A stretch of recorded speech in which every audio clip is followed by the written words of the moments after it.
Welcome back, ladies and gentlemen, to Lore of League of Legends. I'm going to be talking about another pair of city-states today, covering Bilgewater and Bandle City. Let's get right to it then. Enjoy.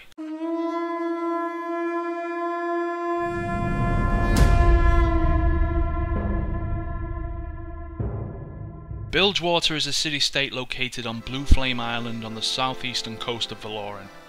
Over the years of its existence, the city has changed from a small port to an officially founded city and a vital trading post for all trading routes around the continent. This has greatly helped with the growth of the state, increasing its wealth and, unfortunately, made the island a major nest of piracy. The natives of Bilgewater are mostly sailors, fishermen and pirates. They've been living off the bounty of the sea for a long time, and no one is thinking of changing that anytime soon. The sea surrounding the city-state seems to be rather safe, especially with the League tending to watch over the isle with a couple of vessels of their own. But of course you can't watch over every bit of sea. Once you leave the borders of Bilgewater, you're on your own. Many Bilgewater pirates have raided every ship that crossed their path, with some even proving bold enough to raid smaller towns on the shores of Valoran. Ionia has been ruthlessly raided for years, but it isn't the only one. Almost every single state has had problems with Bilgewater in the past, with the only exception seeming to be Noxus. While there is no alliance between Noxus and Bilgewater, the two have seemed to cooperate on many occasions. Every time Noxus has been preparing new military campaigns that could have been proven to be profitable, the pirates of Bilgewater have been there, waiting for their opportunity. Even with the League disrupting most of Noxus' plans now, Katarina, the Sinister Blade, is often seen on the streets of Bilgewater. The city-state is brutal and filthy, as everyone could expect from a pirate town. There's no law, no unity, and if you're wanting to survive, you should be carrying a knife, sword or gun. Preferably, all of them. Traditionally, warriors of Bilgewater tend to coat their weapons in drinks from the night before. While this seems nothing more than a tradition, weapons prepared in such a way can inflict powerful wounds and often spread diseases. Some of the Bilgewater citizens are not happy with the chaos on the island. Some of them would rather see the nation strong and united.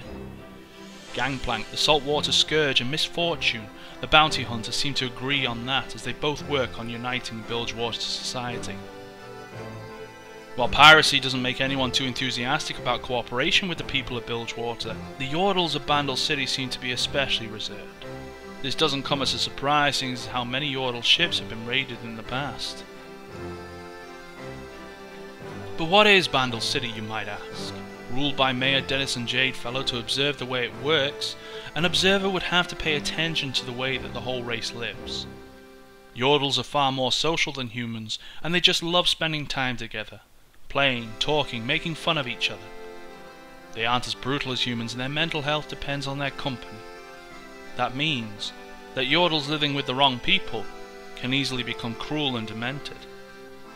A good example of that would be Vhagar, the tiny master of evil. One of the city's most curious landmarks is the Mothership, an unfinished rocket that sits above the city centre. There are no records of its origin, and nothing would suggest why it exists. Some say it's how the Yordles first arrived on Valoran, but nowadays the ship is merely a cultural icon. Many want to repair it and make good use of the rocket, but nothing except discussions is ever done. Once in the past someone tried to abduct the mothership. Vhagar came up with the perfect plan, involving magical balloons and a horseshoe, but unfortunately the plan had been foiled by a flock of birds that had accidentally been flying by. The birds flew past the mothership, cutting off Vhagar's balloons in the process. Hanging on to one last balloon, Vhagar attempted an escape, only to be shot down by Teemo, the Swift Scout. While many consider Yordles goofy and helpless, this statement couldn't be further from the truth. Bandle City has a couple of renowned military formations, including 3 with champions that have trained in the League of Legends. The Meglin Commandos, with Tristana, the Meglin Gunner. Scouts of the Mothership, a group of top recon specialists and deadly assassins, with the most ruthless and deadly of them all seeming to be Teemo, who drains the life from his targets with deadly poison that he creates himself.